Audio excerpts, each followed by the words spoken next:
we so fascinated by outer space? Is it because we never lost that nomadic spirit of adventure? Or because we hope to find others like ourselves who will be able to shine a light on all our unanswered questions? Or maybe it's just too hard to believe that we're the only intelligent life in the universe.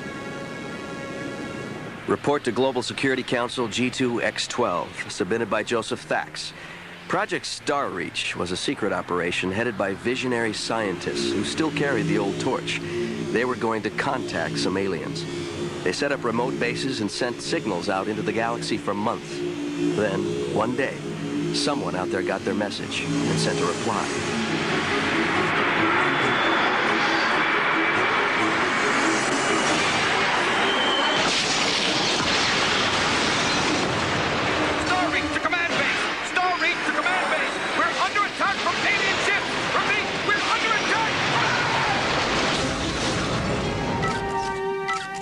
These are images of the alien vehicles which we salvaged from the base's emergency monitoring system. I should say what remains of it. As you can imagine, there isn't much left. The impact of the attack was so powerful you could even feel it here on the ocean floor. Of course, the irony is no one thought Project Starreach would succeed. When they actually contacted the Malorian Nebula, it was a great triumph. Not much of one now. Yeah, those aliens turned it into Project Wipeout. I wonder why they did it, though. Maybe they were confused, or they just might be hostile. Yeah, or maybe their Super Bowl game was on when we contacted them. I hear aliens can be real touchy about stuff like that. Fortunately, those bases had good early warning systems. In fact, we thought everyone had gotten away. Now we're not so sure. Here, take a look. I've been receiving transmissions on the Eagle interceptors coming directly from Kappa 5. Someone could be in trouble down there. But what if it's the Vorak Doctor, trying to trap us?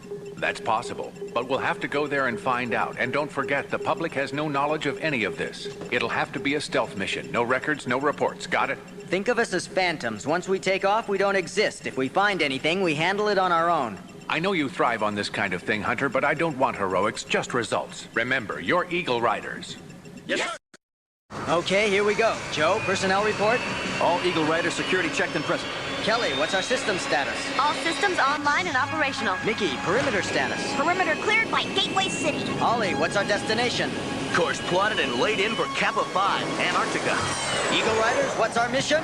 To defend the global good.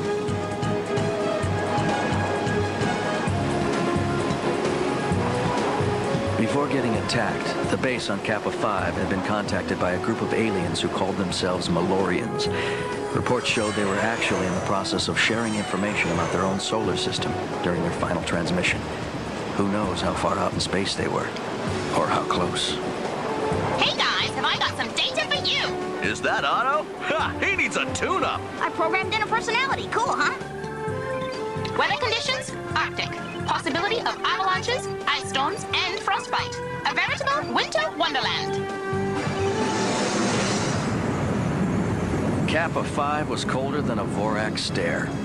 With the wind chill factor, I'd say it was about minus infinity. We parked the Ultra Eagle in a nice snowdrift and went looking through what was left of the base. We had to find the source of those mysterious transmissions.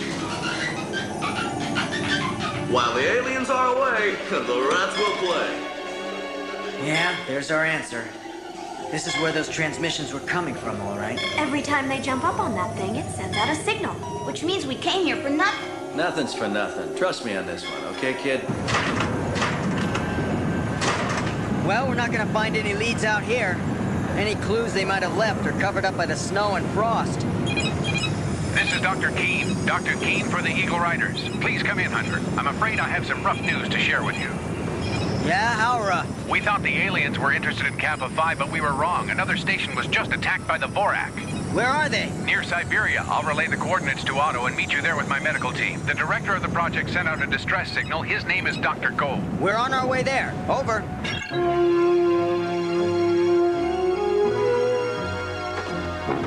Shh. Easy now. Go. You ready? Yeah. Hit it! Borat! Keep moving! Right.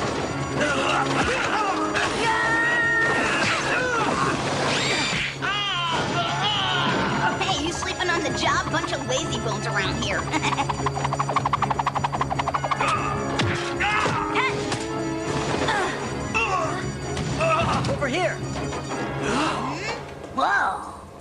gold. Are you all right? Speak to me, Doctor.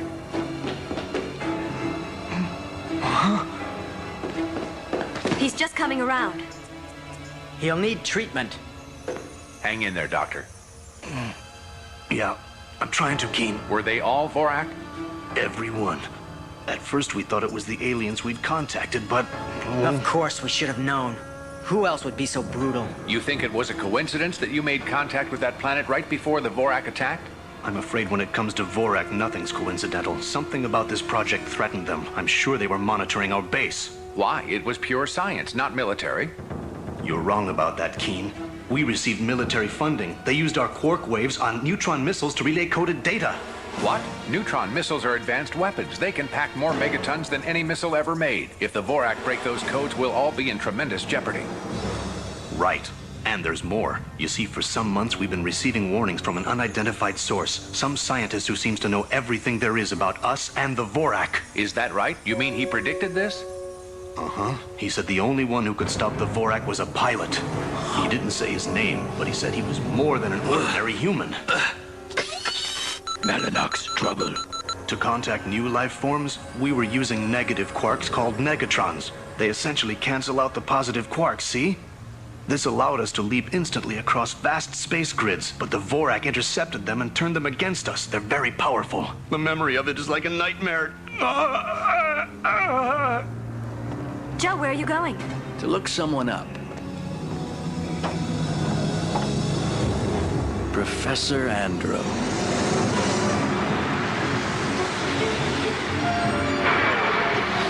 Vorak attack Team 12 to Combat Command. Do you copy? Repeat. Do you copy?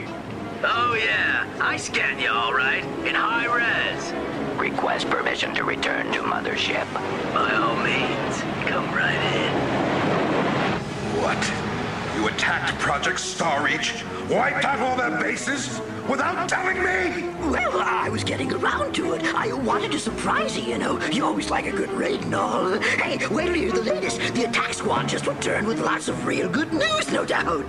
Mellanox, we had to abort the whole mission. The Eagle team caught us by surprise. It was hopeless. What? They apparently received some warnings from a mysterious source. We believe it may be the Professor. And just which professor do you mean? Andro, a mastermind who vanished years ago and you brought him back. Now why did you attack those bases? Do you remember when we visited the Malorian Nebula and I asked you for a couple of days off? Well, I ran into some minor problems, which at the time I forgot to mention. Tell me, what were these minor problems? I blew up a few planets. Fool. So you were afraid the Earthlings would tell the Malorians where you were? It crossed my mind. Anyway, those bases bugged me, you know?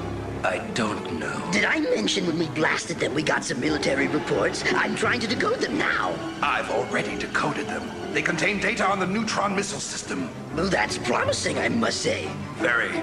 With that data, I can break into their computer system and launch their missiles by remote control. Whoa! All I have to do is launch 2 missiles from 2 different countries, then sit back and watch why they destroy each other! All right, I can't wait.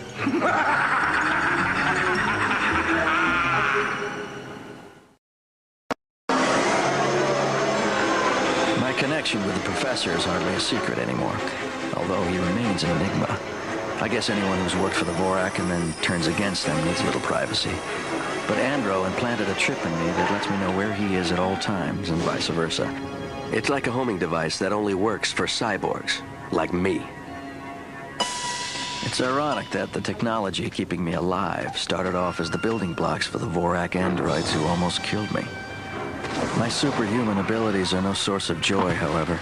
They're only a source of isolation, and a constant reminder that I'm better equipped to stop the Vorak than anybody.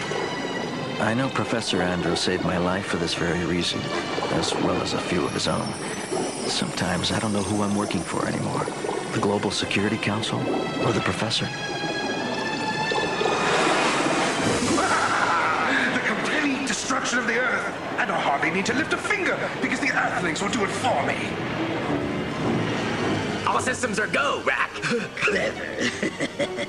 All right, Mellanox, we're about to play my favorite game. It's called Watch Them Fight. West fights East, East fights West, and in the end, there's nothing left. Sound like fun? Then watch the monitor.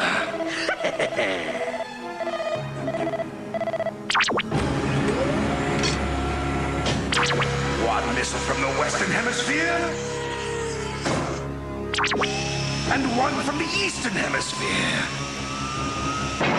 They will cross in midair and explode on contact. And that will be the beginning of the end of planet Earth.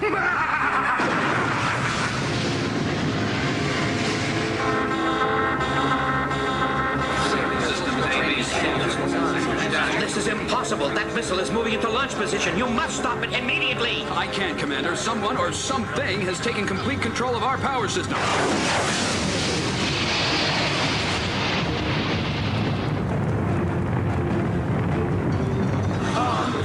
That's it. It's launched. It's out of our hands now.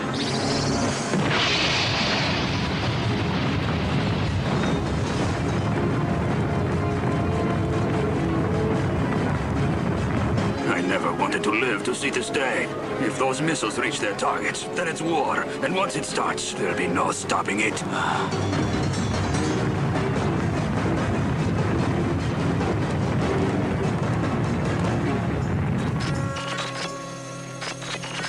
They did it. Ah, Joe. Yes, I expected you'd return here eventually, but I wish it had been a little sooner. A couple hours to Armageddon isn't really the best time to prepare a battle plan, is it, Joe? The Vorak have taken control of all Neutron attack forces. They've just launched a very dangerous assault. I knew the Vorak would do this eventually, so I've been working on a way to take stealth technology to a whole new level. I built a missile that's undetectable. It's the only way. It should allow us to sneak up on them. But it'll take exact timing, and a little luck won't hurt either. I never count on luck, Professor. I'm not a gambler. But if you need a good flyer, I'm your guy.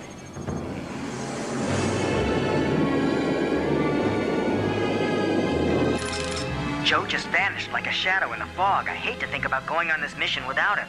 We don't have time to look for him, Hunter. We must attempt to intercept those missiles. The future of this entire planet is hanging in the balance. You've got to deploy immediately. All right, Doc, you say it, we do it. If we want to get there on time, this bird's gonna have to shake a tail feather. So let's break surface and get airborne. Yeah! I need some quick calculations, Otto. Think of me as a digital Jack Flash. We need to know the precise spot where the paths of those two missiles will cross. No jokes, this is serious now. Coordinates are A, Gamma, Epsilon. Was that serious enough, Hunter? Great. Now stabilize the thrust matrix at Mach 10.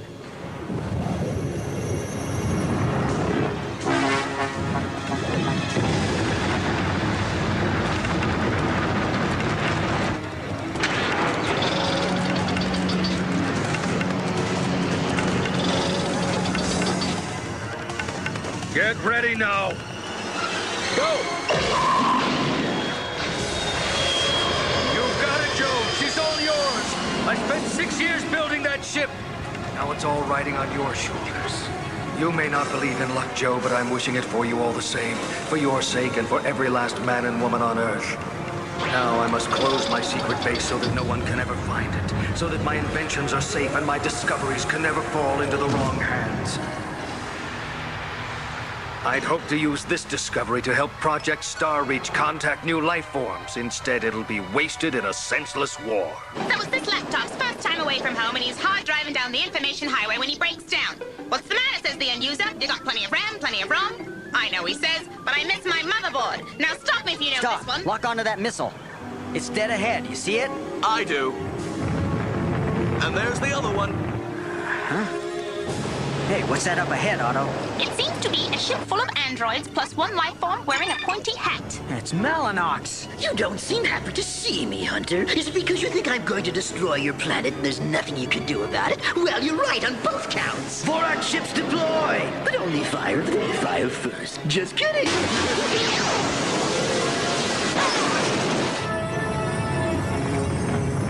We're locked on those two missiles. Now we've got to bring them down. And we've got to do it quick. First, we have to get these Vorak out of the way. So, let's do it.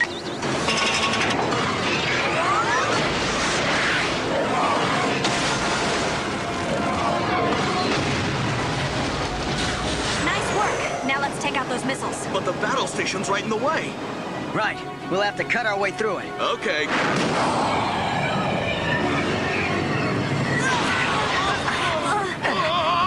trouble going forward with your plans. I can't imagine why. We're just simulating a little solar wind condition. What's the matter? Didn't you bring your tanning lotion?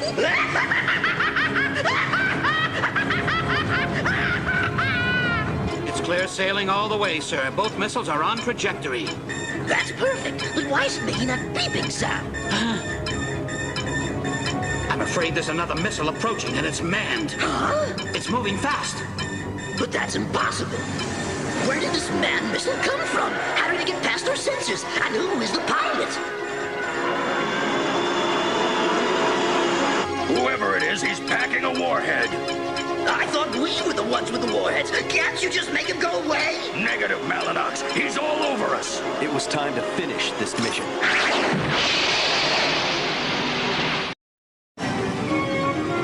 I'm getting out of here.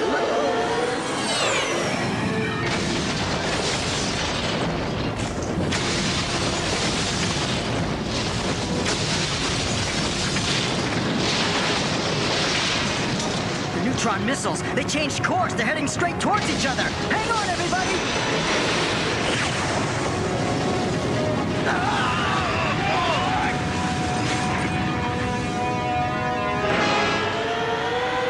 I really hate heroes, you know. I didn't invite a single hero and half a dozen show up. Oh, well.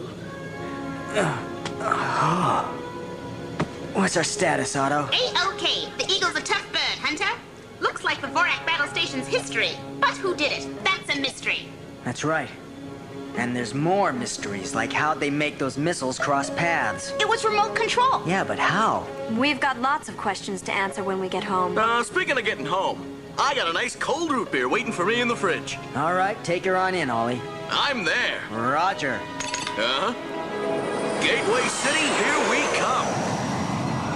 Now, Mickey, about this new programming of yours for Otto, we need to talk.